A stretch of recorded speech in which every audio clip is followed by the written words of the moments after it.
Reincarnation. Well, I'll assume if you're watching this, you either believe in reincarnation or you have some interest in the subject.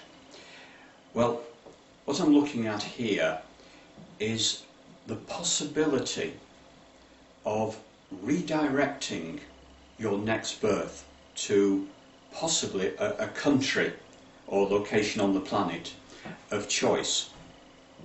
Now, Theosophy teaches that when you come back into reincarnation, you choose the best life available for what you need to learn.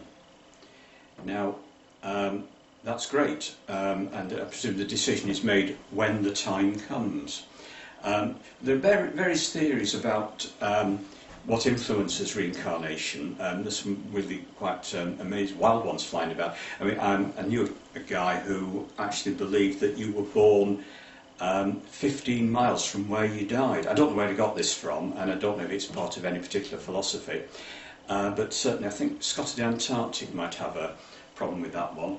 And of course, people who've ascended beyond the need to engage in the cycle of death and rebirth will be able to choose their reincarnation and pretty much do it as they wish, come back where and when, come back through choice.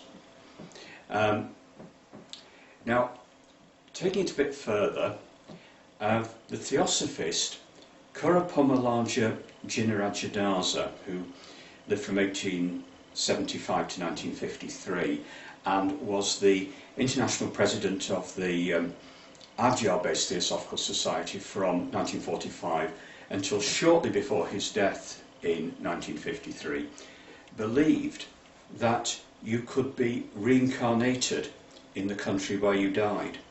And for this reason, he moved to the United States as his life drew to a close. He was in fact born in Sri Lanka.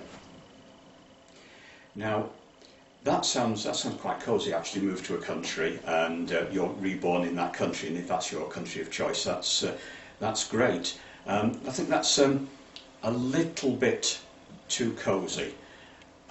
Also, it's not always convenient to move to another country just before you die. It's you've got other things to think about.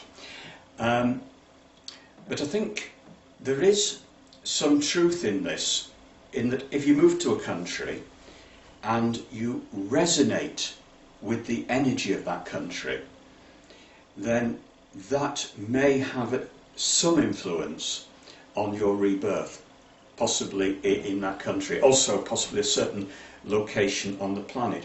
You could extend that as well to say the presence of certain religious ideas within a future life with which you resonate in this life.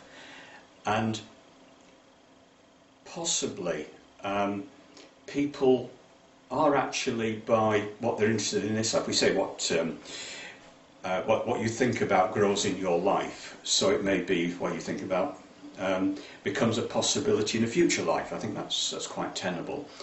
But certainly resonating with a country may, even if you not actually never visit the country, if you resonate with a certain country, that may influence the location of your future rebirth.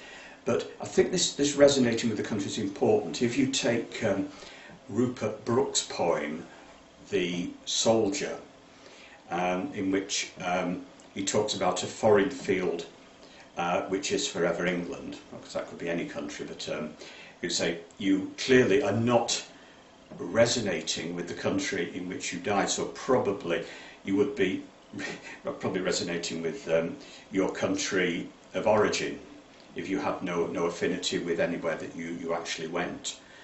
So that may be sort of the chances of dying abroad.